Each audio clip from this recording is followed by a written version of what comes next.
Olá, bom dia, quase boa tarde, 11h45 da manhã, horário de Brasília. Está começando Opinião no Ar, notícia com opinião. Hoje, 25 de novembro, é aniversário das cidades de Lages, no Rio Grande do Norte, Queimados, no Rio de Janeiro, Cafelândia, no Paraná e Anajás, no Pará. Parabéns para essas e outras cidades, são muitas, que fazem aniversário hoje. Dia da Baiana de Acarajé e do empresário. Parabéns a todos os empresários do Brasil. Bom dia, Amanda. Bom dia, Silvio. E temos uma notícia ruim hoje, né, Silvio? Bom dia, Lacombe. É até difícil dar bom dia, Amanda, né, com essa notícia. É difícil dar bom dia. Quero, de cara aqui, deixar os meus sinceros sentimentos em nome da bancada do Opinião no Ar, a todos os familiares dessa tragédia rodoviária ocorrida na manhã de hoje entre as cidades de Itaguaí e Taquarituba, região de Avaré. Já são 37 mortos. Uma colisão entre um ônibus que levava funcionários para uma empresa têxtil e um caminhão. A gente aguarda mais informações.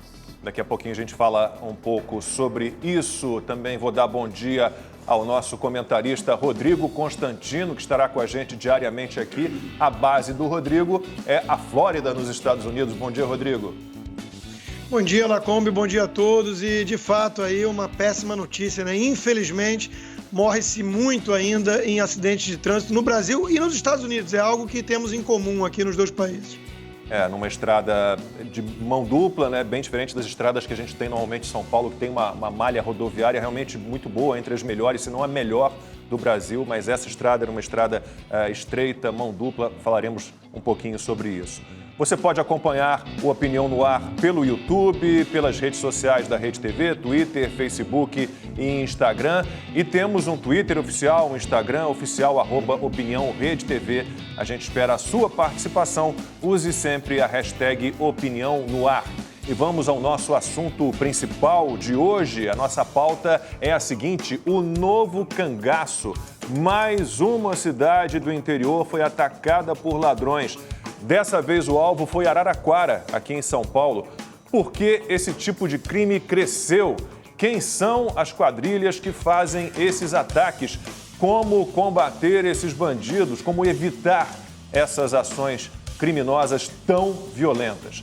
Aqui no estúdio está mais uma vez com a gente Diógenes Luca, especialista em segurança, fundador e ex-comandante do GAT, o Grupo de Ações Táticas Especiais da Polícia Militar de São Paulo. Diógenes, mais uma vez agradeço pela sua participação. Bom dia. Bom dia, Lacombe. Bom dia, Amanda. Bom dia, Silvio. Bom dia, Constantino, que está lá em Miami. E também queria saudar aqui o outro integrante da bancada, o deputado Capitão Derrite. É uma alegria estar com vocês aqui para tratar desse assunto que impacta tanto o povo paulista. É isso, Capitão Derrite, deputado federal por São Paulo, aqui com a gente também. Capitão, muito obrigado pela presença. Bom dia. Bom dia, Lacombe, Silvio, Amanda, Coronel Luca, Rodrigo Constantino. É um prazer estar aqui com vocês, falar um pouco sobre segurança pública. Daqui a pouquinho a gente começa aqui a conversa no Opinião no Ar. Horário de Brasília, Opinião no Ar de volta, e a gente vai direto à redação do Rede TV News para conferir as notícias do dia. A Polícia Federal e a Polícia Civil de São Paulo estão realizando uma operação contra o tráfico e a exploração sexual de crianças. Mais de 1.000 agentes participam dessa operação. A repórter Estela Freitas tem as informações ao vivo para a gente. Bom dia, Estela. Bom dia, Lacombe, a todos que acompanham a Opinião no Ar. Essa mega operação foi chamada de Black Dolphin e cumpre mais de 200 mandados de busca e apreensão em 4 estados, além de 5 mandados de prisão. O objetivo é localizar arquivos digitais compartilhados na chamada Deep Web, com imagens de crianças e adolescentes em situações de vulnerabilidade sexual. Até agora, 23 pessoas foram presas em flagrante. Uma delas é um técnico em informática de 43 anos que foi preso em São José do Rio Preto, no interior de São Paulo. Ele é considerado chefe da organização criminosa. Essa investigação começou em 2008, quando os policiais descobriram que um homem pretendia vender a sobrinha para criminosos da Rússia. Black Dolphin é o nome de uma prisão russa conhecida como uma das mais temidas do mundo. De acordo com os policiais, o chefe da organização dizia que as leis brasileiras são ridículas, que não haveria prisão para segurá-los e que apenas a Black Dolphin poderia detê-los. Mais informações no nosso portal redetv.com.br e no Rede TV News às 7h30 da noite. Uma boa tarde a todos. Você já está sabendo do novo festival de prêmios Realizando Sonhos? Tem desde notebooks até viagens no valor de R$15 mil. E também uma Mercedes que vale R$198 mil. É muito dinheiro. E para você entender melhor, olha este recado do Maurício Mendes e da Carla Prata. Boa tarde! E boa tarde aí, Lacombe! Como é que estão as coisas? E você aí, que está acompanhando o Opinião no Ar? A gente está aqui para não te deixar perder a melhor promoção dos últimos tempos. É isso mesmo, Maurício. Olha, com o Festival de Prêmios Realizando Sonhos, você aí de casa tem a chance de experimentar o que há de melhor que a vida pode te oferecer. E olha, melhor, sem colocar a mão no bolso. Opa, melhor parte é essa, hein, Carlinha? Para participar, basta usar aquelas moedinhas que você larga ali no fundo da gaveta. Menos de 75 centavos por dia já é o suficiente. Assinou? Então, sabe aquele carrão aí que estava faltando na sua garagem? Pois é, aqui você vai ter a chance de levar um HB20 todo domingo. Calma, tem mais! E aquela viagem dos sonhos, que nunca coube no seu orçamento? É aquela mesma. No Mega Senha você pode colocar R$8 mil para conhecer qualquer lugar do mundo. E olha, para ajudar aí a criançada nos estudos, tem sorteio desse notebook incrível no programa da Sônia toda segunda-feira.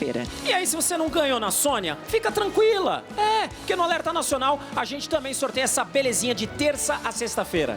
E como a gente quer que as suas festas de fim de ano sejam espetaculares, tem prêmio especial no Natal e na virada. Eba, Natal gordo! No dia 24 tem o sorteio dessa BMW, meu amigo, 0 quilômetro. E no dia 31 a gente pode depositar na sua conta R$15 mil para garantir a viagem dos sonhos da sua família. Eita coisa boa, hein, Maurício? Impressionante. Mas olha, com esse dinheirão todo aí, gente, dá pra descobrir os destinos mais incríveis. E a melhor parte, hein? Sem passar perrengue. Eu tô aqui sonhando já com essa viagem. Ao final da promoção, você ainda pode sair manobrando essa Mercedes. Olha isso aí, uma C180. Sabe quanto ela custa? Quase R$200 mil.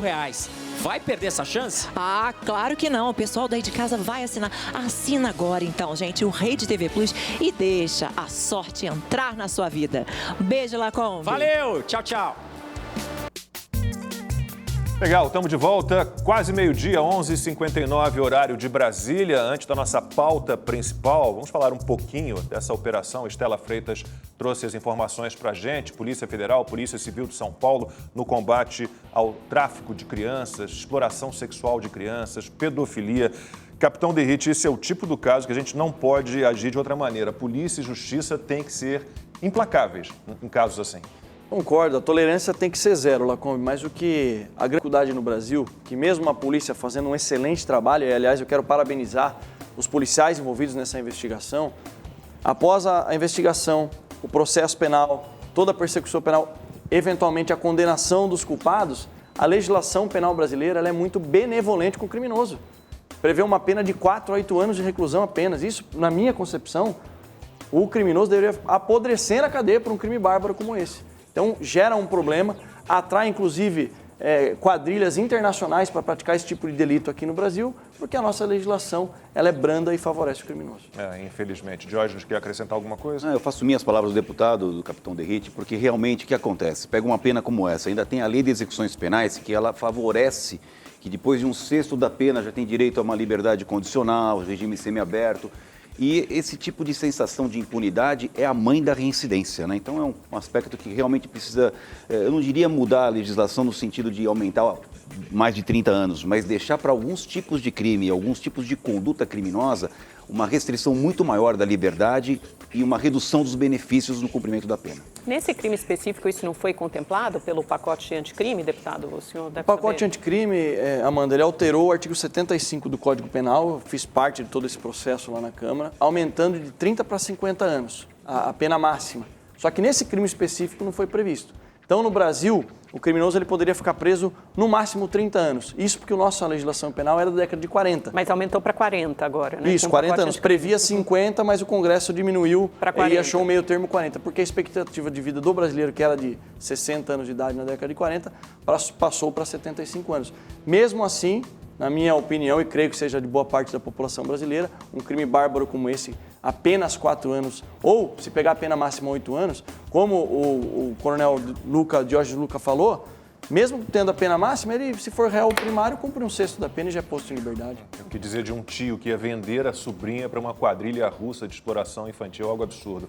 Bom, temos uma notícia triste hoje, né? Um gravíssimo acidente aqui na região de Avaré, no estado de São Paulo. Silvio, tem as informações aí? São 37 mortos, pelo menos As últimas agora. informações são essas, Lacombe, uma colisão, um ônibus que transportava mais de 50 funcionários de uma empresa têxtil e um caminhão, a região entre Itaguaí e Taquarituba, é a região de Avaré, interior de São Paulo, 37 mortes confirmadas, segundo o capitão dos bombeiros, capitão Winkler. É uma notícia muito triste, isso aconteceu por volta das 6h45 da manhã. A gente viu ali as imagens, uma área de ultrapassagem proibida, com faixa contínua, né? A gente não tem ainda certeza, mas parece que o ônibus foi quem forçou uma ultrapassagem, acabou batendo de frente com o caminhão, uma tristeza da trabalhadores que eram levados por esse ônibus para uma cidade próxima. Infelizmente, a notícia, por enquanto, é essa de 37 mortos. É o maior acidente rodoviário em São Paulo este ano. Tende a ser do ano, com certeza. Agora, pode ser que seja, inclusive, a gente torce para que não, evidentemente, porque muitos feridos foram socorridos, a gente pode se tornar um dos maiores acidentes rodoviários do estado de São Paulo, né, da história. Eu acho, o Constantino tinha feito uma observação interessante no início do jornal. Realmente, nosso trânsito é muito violento, né? Então, acho que seria bom que o Diógenes e o capitão Derrite participassem dessa conversa também. O que pode ser feito para coibir? Como se dá uma investigação num caso como esse, né? A gente vê numa ultrapassagem, talvez aí forçada do ônibus, ainda vão se apurar as circunstâncias, mas também numa estrada erma, né? Como é que fica a fiscalização? Como é feita a investigação e o que pode ser feito para coibir esse trânsito tão violento? Eu vejo que nos últimos anos nós tivemos, obviamente, por conta do número, nós chegamos a ter aí número de 60 mil pessoas que morreram em decorrência de acidentes de trânsito, e quando a gente fala em ferimentos, aí o número é estratosférico, né? Mas eu vejo que o poder político, o poder público, de uma maneira geral, criou medidas repressivas, como controle de velocidade, multa, radares, mas eu vejo muito pouca campanha educativa nesse sentido.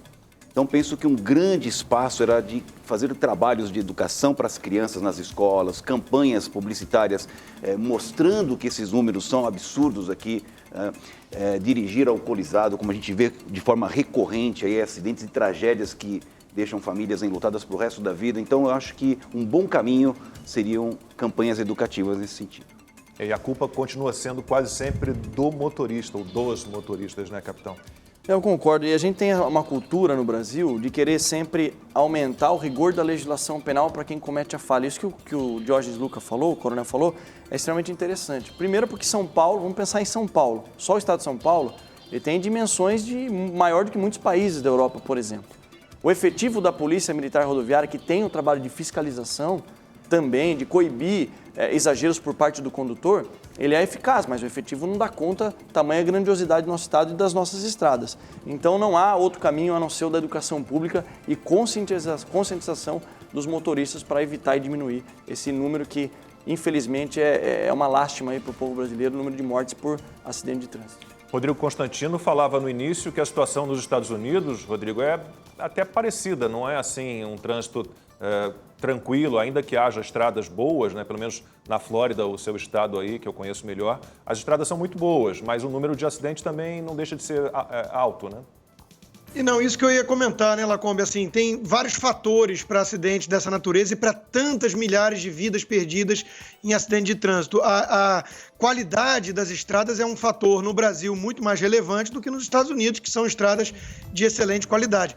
Mas a imprudência, né, do motorista, que é o fator humano, isso aí é que pega, né? E aí existe uma diferença entre Brasil e Estados Unidos, que eu acho que é até um gancho para a pauta principal, a questão da criminalidade, que é a impunidade, né? Aqui, se existe o fator educacional, você é levado perante juízes e depois você tem que fazer uma reeducação e ver vídeos se você levar uma multa acima de tanto de velocidade, mas a gente sabe que, por exemplo, jovem é jovem, a gente sabe que a coisa é complicada. Então, o mecanismo de incentivos precisa funcionar. E aqui há uma punição muito mais severa em relação a quem for pego realmente descumprindo as regras de trânsito e colocando em perigo terceiros, né? Aqui é aquela história que a gente vê em filme, né, que a polícia brota do asfalto. E isso tende a pelo menos mitigar um pouco o efeito. Mas tem mesmo assim muito acidente, porque a gente sabe que a turma corre, tem essas novas questões culturais, todo mundo usando texto, né, mensagem de texto enquanto dirige, isso causa muito acidente nas principais rodovias aqui, nas principais vias. Então é uma questão que junta tudo, né? Educação, punição, melhorar a qualidade das estradas, não tem uma bala de prata. E eu tenho uma experiência, eu tenho dupla cidadania, eu fui muito já à Alemanha, meu filho mais velho morou lá, minha irmã mora lá. Você tem as autobahns, já não tem limite, não. Alguns trechos, sim, há limites, há trechos que não há limite. E a violência no trânsito, quer dizer, não há tantos acidentes assim. É um caso para a gente parar e estudar e ver o que acontece, né? Não, complicadíssimo, mas que os motoristas têm que ter responsabilidade, né? Usar celular, como o Rodrigo disse, é algo absurdo. Tem lá, na Flórida tem muito, né? Don't text and drive, não digite e dirija. Para mim, celular é um perigo no trânsito, um perigo. Bom, vamos à nossa pauta principal. A gente vai falar hoje do novo cangaço, né? Novo velho, né? Porque isso começou, tem o cangaço do Lampião lá no começo, né, do século XX, e na década de 90, mais ou menos, aqui no Brasil, começou a haver ataques a pequenas cidades do Nordeste. Rio Grande do Norte sofreu muito com isso. Havia uma quadrilha, né, que fazia ataques a agências bancárias em cidades pequenas, com uma estrutura policial muito simples. O chefe dessa quadrilha foi morto num confronto com a polícia em 2003. E tem mais ou menos uns 5, 6 anos que isso chegou ao Sudeste com mais força. Minas Gerais já teve casos, São Paulo agora. São Paulo, Araraquara agora, anteontem, né? Na madrugada anterior a essa última. Ourinhos, Ribeirão Preto, Botucatu, Capitão Derrite, né? Por que essas cidades são atacadas? Como é que essas quadrilhas agem? Quem são essas quadrilhas, afinal de contas? Lacombe, vai parecer preciosismo da minha parte falar, mas eu tenho que falar sobre as tropas de elite da Polícia Militar. A história da criação das rondas ostensivas Tobias de Aguiar se deu na década de 70, aliás, em 15 de outubro de 1970, quando a guerrilha que era urbana, que era rural, passou a ser urbana, da época de Lamarca. E eles começaram como? No roubo a banco. Aonde tinha os bancos? Principalmente no centro de São Paulo. Criou-se, então, as rondas ostensivas Tobias de Aguiar, uma tropa mais bem treinada, com policiais militares do batalhão Tobias de Aguiar, oriundos das forças especiais das Forças Armadas do Exército Brasileiro, para, de fato, poder ter um poder de fogo e um preparo melhor, um treinamento melhor para combater essas quadrilhas. E a rota, sim, foi criada, foi o embrião da rota, e a rota atuou, até os dias de hoje, atua contra o crime organizado. E o crime organizado, depois de ter inúmeras baixas no confronto com a Polícia Militar, especificamente com as tropas de elite, GAT, COI, Rota, BAEPs e também as Forças Táticas, observaram que o efetivo das polícias militares no interior de São Paulo não é tão grande, não tem uma tropa 24 horas por dia à disposição ali para fazer a segurança da população, com capacidade, inclusive, de um armamento para enfrentar de igual para igual o crime organizado, e houve essa migração para o interior, a ponto de cidades do interior, os criminosos renderem policiais nas bases de segurança. Isso aconteceu em 2010, quando eu atuava na rota, em Havaiandava, região de Araçatuba, renderam 2 policiais militares, roubaram as suas armas e ficaram com eles ali sem operar o rádio para que o restante da quadrilha efetuasse a explosão dos caixas eletrônicos. Então, infelizmente, isso aconteceu, está ocorrendo no interior. E por que isso acontece? A gente volta a falar da fragilidade da nossa legislação. Vamos supor que um criminoso seja preso por um crime desse ou logo após o cometimento. Em tese, ele vai estar cometendo ali uma tentativa de furto qualificado. Claro, com um agravante, utilizando explosivo, mas que a pena é de 4 a 8 anos de reclusão. É muito, muito baixa. E quem faz esse tipo de delito? É o crime organizado. É o PCC. Ninguém estoura um caixa eletrônico hoje no estado de São Paulo se não for integrante ou tiver autorização. Aliás, uma das maneiras que o PCC lucra é alugando fuzis de guerra para criminosos cometerem esses delitos. Então é um problema muito grave. A polícia fez um planejamento e criou os BAEPs batalhão de ações especiais de polícia, espalhou pelo interior, mas a realidade é que ainda não consegue dar conta do atual cenário. E esse ponto que o capitão toca, que é o aluguel de fuzis, mostra, pouco antes do programa eu também conversava com o coronel Diógenes e ele falava sobre a sofisticação, né, os equipamentos que essas quadrilhas criminosas têm usadas, não é, Diógenes? Capacetes, coletes, armamento, e aí cabe também uma pergunta, de onde vem? Continua entrando pelas fronteiras, pelo Paraguai? Tem roubos às empresas, aos quartéis? De onde vem? Bom, esse material continua sendo, obviamente, da nossa fronteira seca, que é totalmente devassável, né? Apesar dos esforços de controle das polícias e das Forças Armadas, nós temos uma fronteira seca muito grande, sem contar a fronteira molhada, que a gente pouco toca aqui nesse assunto. Então, esse material, me refiro aí a equipamento restrito, fuzis, capacete balístico, colete, ou é subtraído eventualmente algum roubo a carro forte, como acontece de vez em quando, ou até entra por contrabando. Eu vi as cenas, realmente são dantescas, né? São muito complicadas, o sujeito de bota, roupa tática, colete balístico, capacete balístico, né? E armamento pesado tipo fuzil. Realmente é muito difícil, a ação é muito organizada, eles vêm evoluindo nisso daí. Tive contato, por exemplo, com o pessoal do GAT, que foi para Araraquara recolher artefatos explosivos lá. Já aconteceu no passado de eles não terem muita habilidade para fazer uma explosão, cai a agência inteira, cai a marquise e aí não consegue tirar. Agora estão realmente fazendo com mais detalhamento para fazer ali a abertura de uma porta, o arrombamento, mas demonstra uma sofisticação dos criminosos. A notícia, faço minhas palavras de novo do capitão Derrite, muito experiente nessa área, né? A legislação realmente é fraca. A polícia tem feito um esforço grande. O BAEP, por exemplo, é uma medida. As unidades menores das polícias civil e militar têm sido dotadas, por exemplo, era muito incomum, né, deputado, ter um destacamento com fuzil. Agora já temos alguns destacamentos que têm fuzil à disposição dos policiais.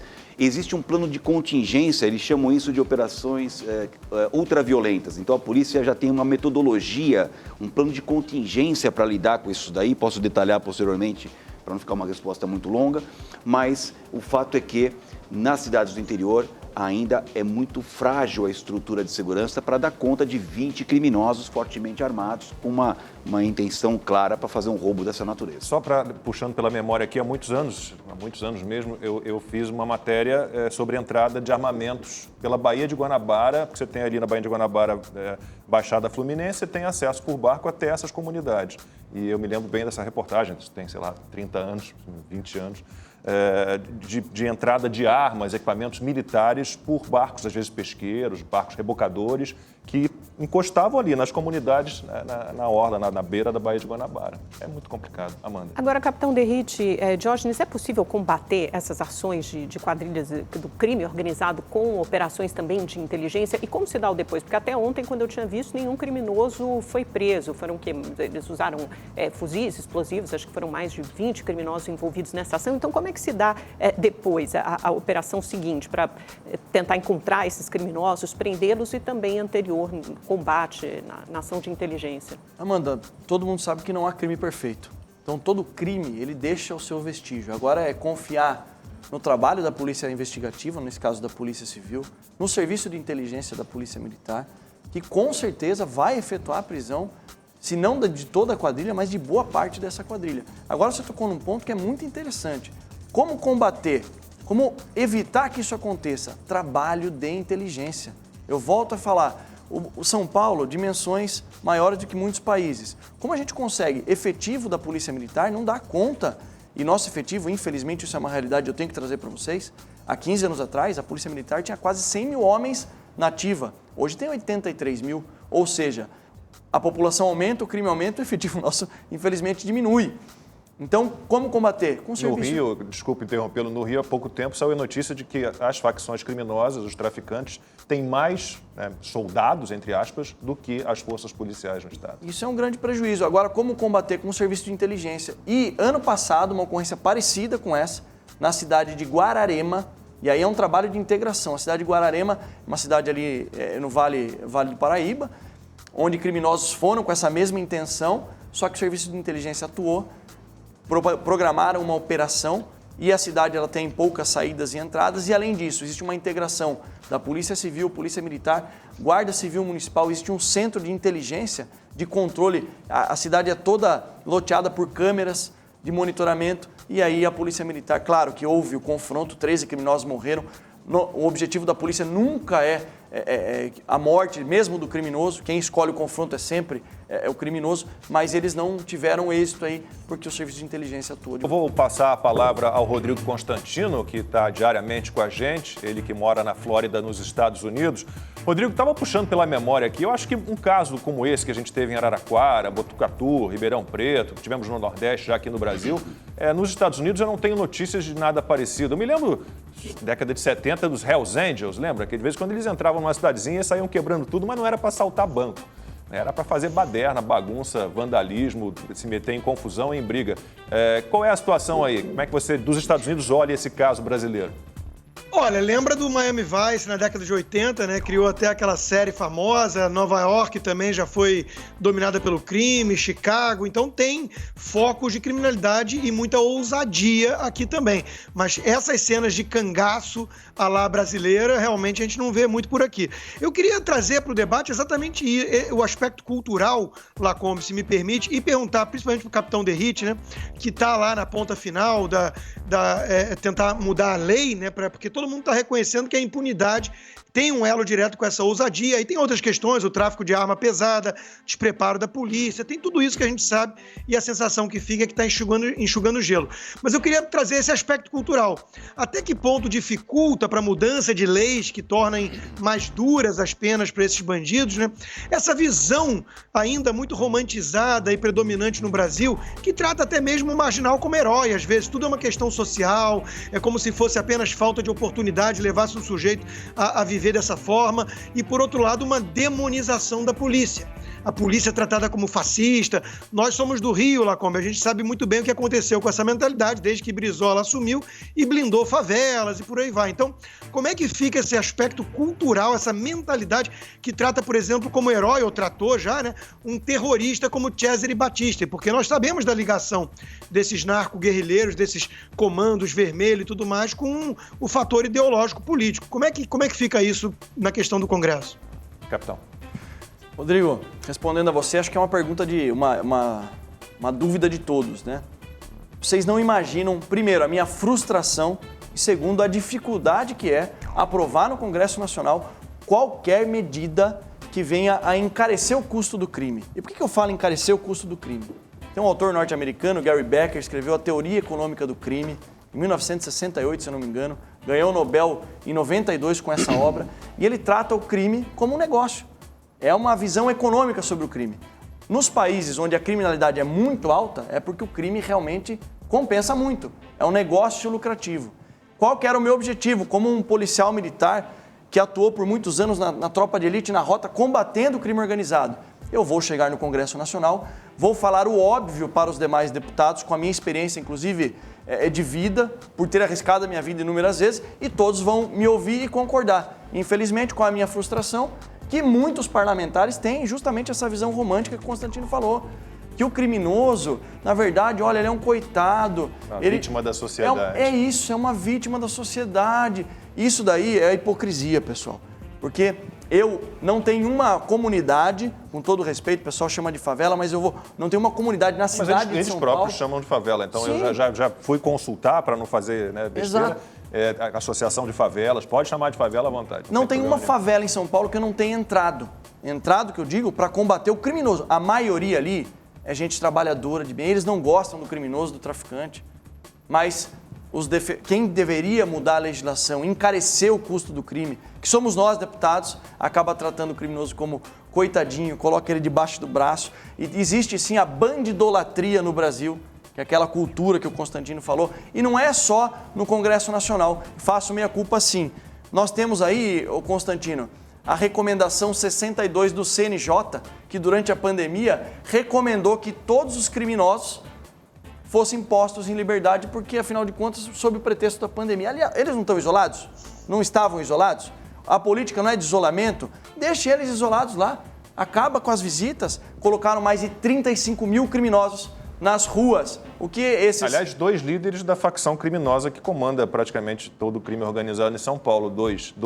E ali, além do CNJ, vamos para o STF. E fugiram no dia seguinte. E para encontrar é muito difícil. STF, Fachin, como ele falou, o Constantino falou do Brizola, né? No passado, a polícia está proibida de subir o morro. Não podia algemar bandido.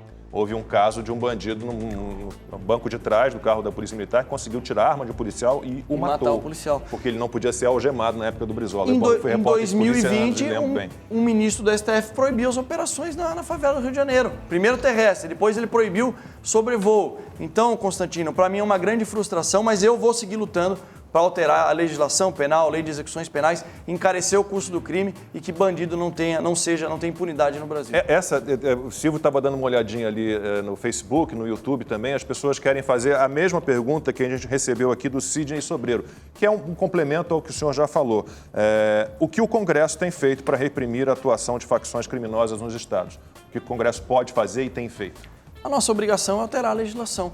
Veja, esse exemplo aí do cangaço, aí dessa ocorrência de Araraquara. A nossa tentativa no Congresso, nesses 2 anos, foi equiparar esse tipo de crime, de furto a caixas eletrônicos utilizando explosivo, ao crime de terrorismo. Mas posso fazer um parêntese, capitão? Claro, se eu estiver equivocado, o senhor me corrija, tá? A impressão que eu tenho, e eu acompanho a atividade legislativa há um bom tempo, é que esses projetos, eles já param na comissão, eles já param na origem. Se eu tiver errado, você me corrija. Eles não chegam nunca ao plenário. Então, porque essa militância ideológica dos partidos de esquerda, e eles têm, quando tem ali a eleição do presidente da Câmara, tem também a escolha de que partido indica deputado para qual comissão. É isso. E eles já minam essas comissões justamente para que esses projetos morram ali, embrionários. Você está parcialmente correto. Eu vou te trazer uma informação. Isso acontecia em legislaturas anteriores. Eu acho que a esquerda nem tem toda essa força hoje em dia, né? Infelizmente tem por nas comissões. Infelizmente tem, porque o combinado da esquerda para apoiar o Rodrigo Maia foi justamente essas pautas não deixar pautar no plenário. Nas comissões a gente avançou muito. Eu fui vice-presidente... Mas o pacote anticrime foi pautado, foi votado. Ele foi destroçado, né? Ele foi completamente desidratado. Mas aí é o processo legislativo, né? A gente vive numa democracia que a gente vai fazer. Também concordo em partes, Amanda. Você tem razão em partes do que você fala. Mas o que o Silvio falou, nas comissões a gente conseguiu um êxito muito grande.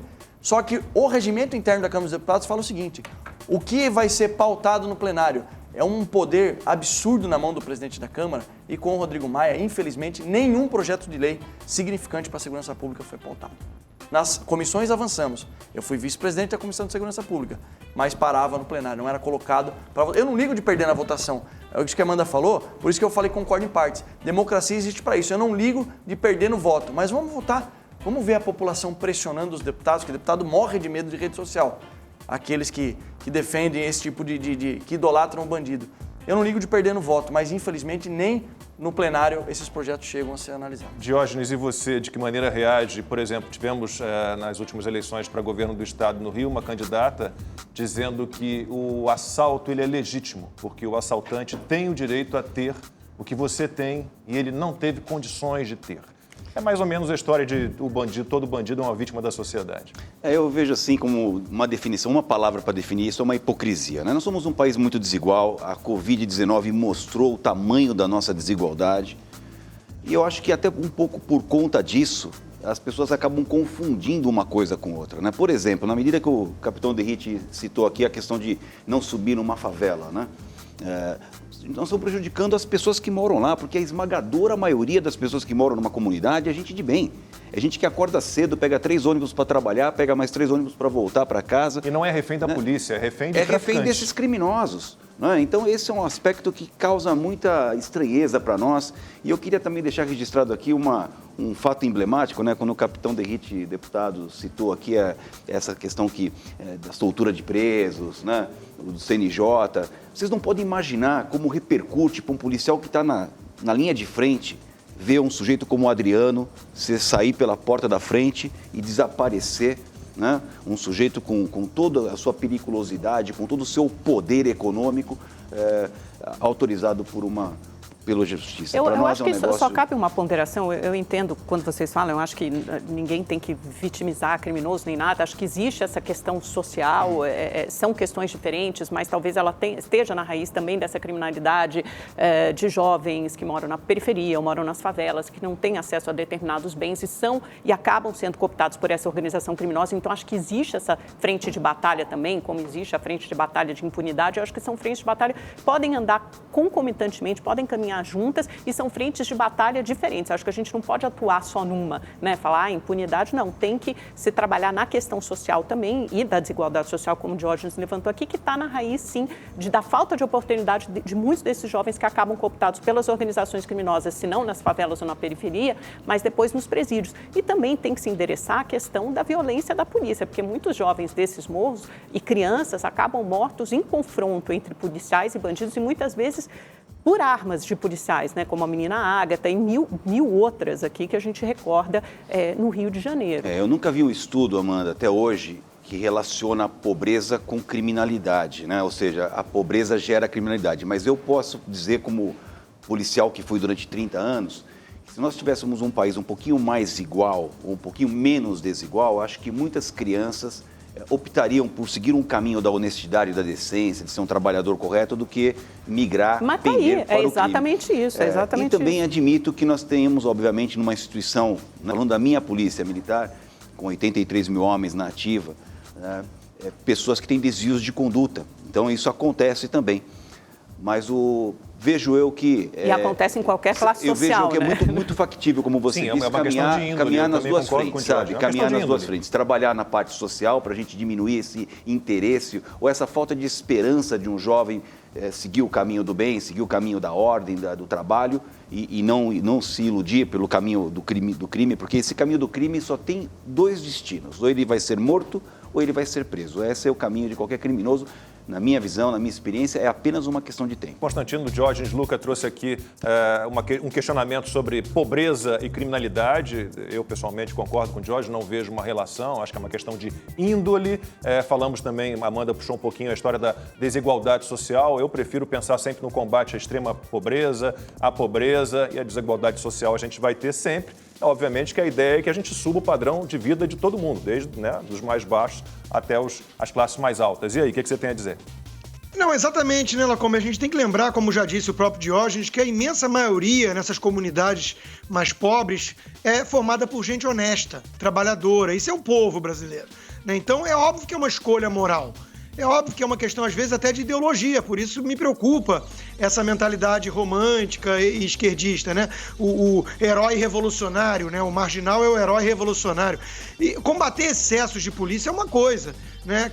Toda função vai ter os seus frutos podres, toda a área de atuação. Agora, é muito diferente do que a gente vê nessa turma do direito dos manos, como chama, né? Aqui nos Estados Unidos também esse troço chegou com força.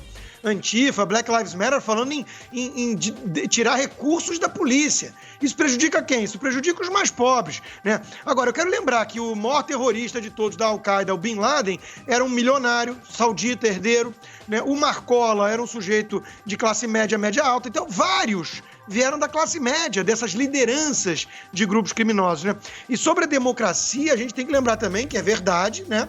Desidrataram totalmente esses projetos. O capitão Derrite está mostrando a dificuldade de levar adiante projetos para endurecer ou encarecer o crime, mas é uma democracia muito disfuncional. O Rodrigo Maia concentra muito poder e teve 70 mil votos, mais ou menos, né? Então, a gente sabe, por exemplo, que o PSOL não tem representatividade popular, mas domina redações de jornais Brasil afora. Então, há um peso muito diferente, muito desigual nesse aspecto.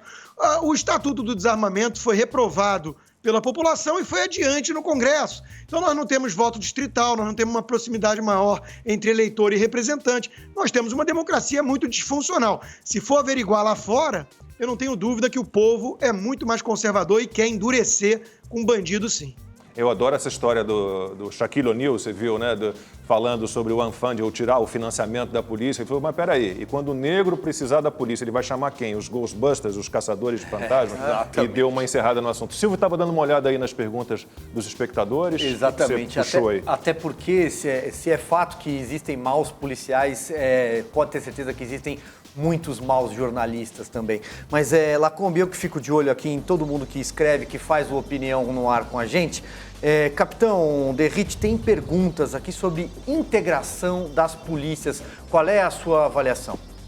Eu acho que isso é fundamental para a segurança pública. Antes eu gostaria de só voltar um ponto, dizer que a gente não compactua com nenhum desvio de conduta da polícia e a Polícia de São Paulo, quando realmente encontra esse tipo de desvio, a gente não tem o menor problema em cortar na própria carne, em punir aquele que tem um desvio. E representa uma quantidade ínfima dentro dos heróis aí da nossa Polícia Militar e das polícias militares do Brasil.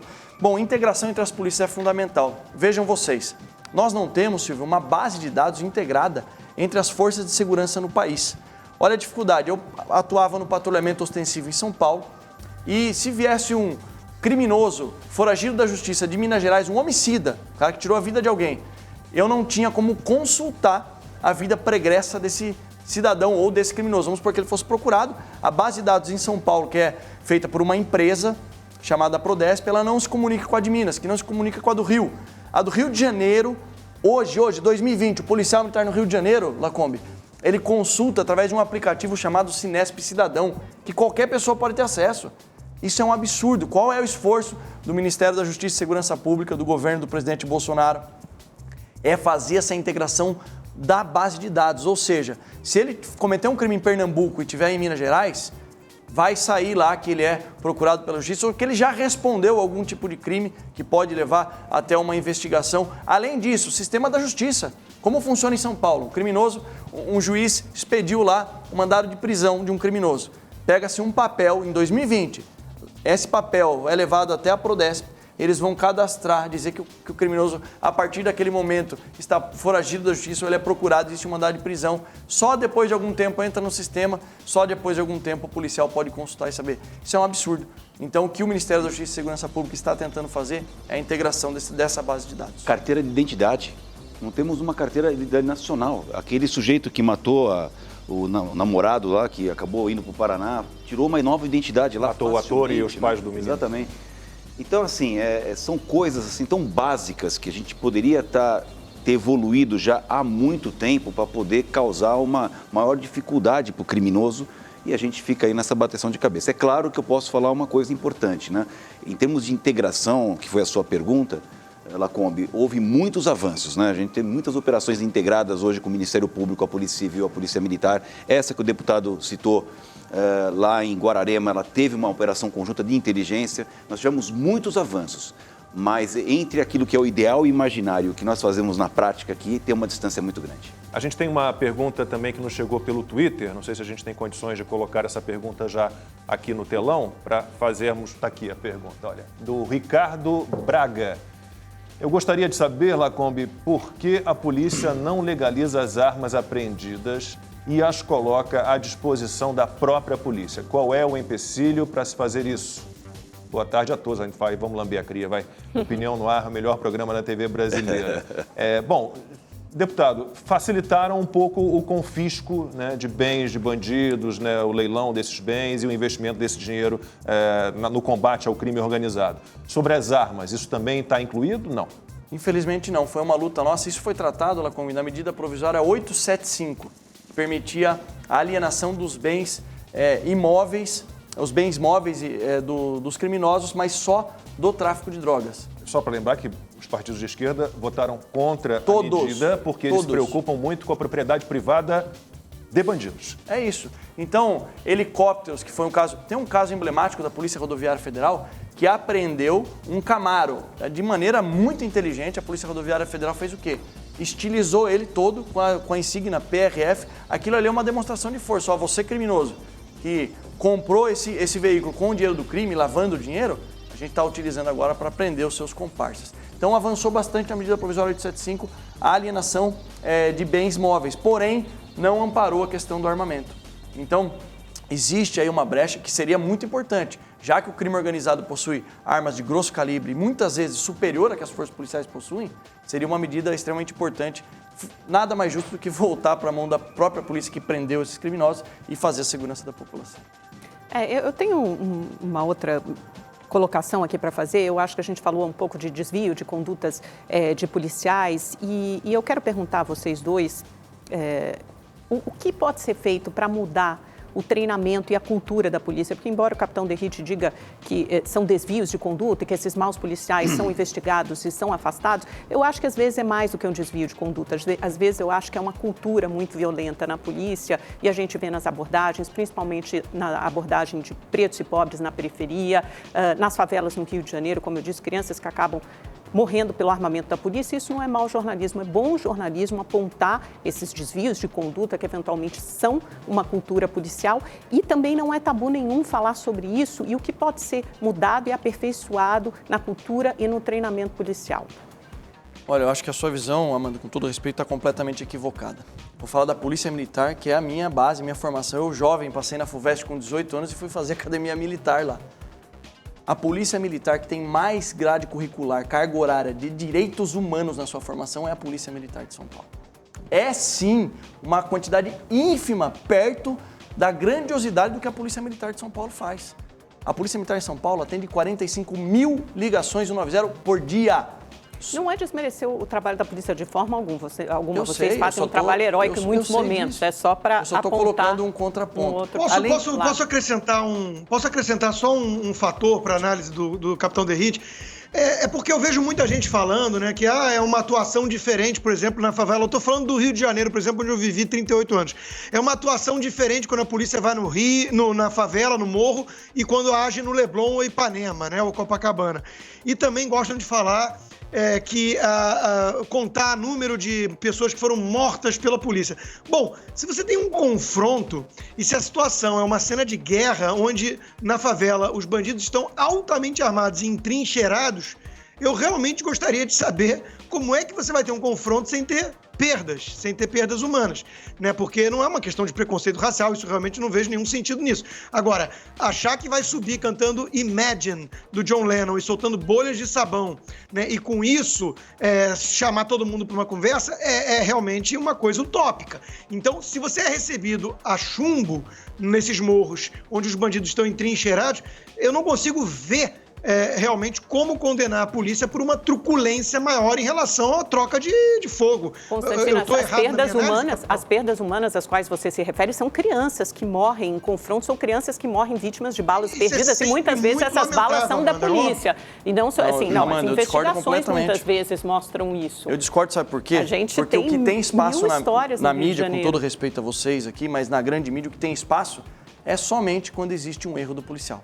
Então, isso que eu ia falar, o erro é a generalização, é atacar a instituição por conta de maus policiais, que são minoria. A gente está falando de bandido até agora, todas as ações na Araraquara, belo trabalho da Polícia Federal, mas você está falando que você está falando de vidas tiradas pelos policiais. O policial, ele entra em confronto e mata, assim, criminoso. Ele não sai de casa hoje, vou matar um cidadão. Aliás, claro que não, ninguém. Aliás, as pessoas de bem nas favelas, nas comunidades, elas são usadas pelos traficantes como escudo. E deixa eu só trazer um apontamento, Lacombe.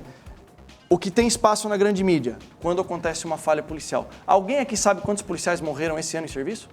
Sabe, Amanda? Eu acho até que, na verdade, eu até sei. No Rio nós tínhamos um Isso o mainstream não mostra, por dia. Não, eu vou falar. 172 policiais foram assassinados, 62 em serviço. Essa é uma pergunta também. A violência se volta contra os policiais. E digo mais, desses 172 policiais mortos, quase 70% são negros. Alguém falou isso?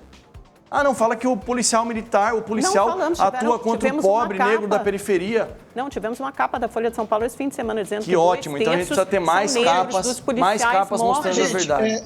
É evidente que não podemos puxar uma questão racial quando tem um confronto de guerra, cena de guerra numa favela. Se alguém achar que o policial vai lá por racismo e uma bala perdida, né? Aliás, o nome já diz, é uma bala perdida. Ela atinge, e é uma tragédia sempre, óbvio, mas ela atinge uma criança, ninguém consegue colocar de forma racional, pelo menos, cor ou raça nessa equação. É uma coisa que foge a qualquer lógica, né? Mas não, ninguém está colocando, só está colocando as crianças que acabam morrendo vítimas desses confrontos, ou de quando os policiais sobem os morros. E a minha pergunta foi, acho que é uma pergunta legítima, simples, até o capitão Derrite estava respondendo, sobre o que pode ser melhorado e aperfeiçoado eu queria fazer na um cultura complemento e em cima no disso aí. treinamento Eu vejo policial. muita pertinência na sua pergunta, no sentido de que, de vez em quando, acontecem algumas tragédias perpetradas por maus policiais, porque não seguiram os procedimentos da instituição, não seguiram os regulamentos, não observaram a lei, e isso ganha muito impacto midiático. Mas faço minhas palavras do deputado capitão Derrite, que a esmagadora maioria dos policiais que estão aí estão para bem servir e servem muito bem a instituição, só que não tem resposta da mesma natureza quando acontece uma tragédia. Só para você ter uma ideia, em cima do assunto que nós estamos tratando hoje aqui, nessas operações ultraviolentas, que é assim que a polícia denomina o que aconteceu em Araraquara, existe um plano de contingência para lidar com isso. Para você ter uma ideia, Amanda, a polícia, a primeira coisa que ela faz é chegar com tranquilidade no local para evitar que o policial morra por conta dessa contenção que os próprios criminosos fazem e para evitar ao máximo gerar lesões em terceiros inocentes, porque acontece em área urbana isso daí. A polícia tem já como estratégia alinhada aquilo que o deputado capitão Derrite falou, que é procurar preservar as pessoas de bem, não fazer o confronto. Deixar os criminosos, criar uma marola, criar um certo incômodo para os criminosos saírem dali e na segunda etapa, sim, pegar lá na rodovia, na hora da fuga. Justamente por conta dessa orientação. Uma polícia boa é orientada para proteger o cidadão. Pegar o bandido é segundo plano, faz parte também. É assim que nós atuamos. E olha, muita gente pediu e a gente vai atender. Vamos fazer um novo programa sobre o tema segurança pública com a mesma formação. Então, Diógenes, Luca, capitão Derrite já convidados a voltar aqui ao programa. Então, a gente chegando ao final, Diógenes, Luca, começo com você. Considerações finais. Quero agradecer o convite e queria passar uma única mensagem. Endurecimento muito forte das penas para crimes ultraviolentos, em especial armamento pesado e explosivos. Capitão Derrite, muito obrigado pela participação. Suas considerações finais. Eu que agradeço. De fato, estar aqui é uma satisfação, ainda mais acompanhado do coronel Diógenes Luca, que, como eu disse, sempre foi uma inspiração para a minha geração de policiais militares, e essa bancada aqui que tenho muito respeito, que pese às vezes discordar de algumas coisas, né, Amanda? Mas eu tenho muito respeito e acho que isso enriquece. Pedir para a população, me acompanhe nas redes sociais, @Capitão Derrite, é um prazer estar aqui com vocês. Muito obrigado. Rodrigo Constantino. Lacombe, é um prazer falar sobre isso. E isso é a pauta que importa para o Brasil, né? Segurança, emprego, não é ideologia de gênero, legalizar droga, essas coisas que estão na cabeça aí dos progressistas. Precisamos endurecer pena, acabar com a impunidade e lembrar que a polícia deve ser valorizada. Infelizmente, a gente romantiza demais ainda a bandidagem no Brasil. É isso, obrigado. Consta todo o apoio à polícia, aos bons policiais que são, com certeza, a maioria. Amanhã, o Opinião no Ar está de volta, 11h45 da manhã. Silvio, Amanda, até amanhã. Tchau, pessoal. Obrigado.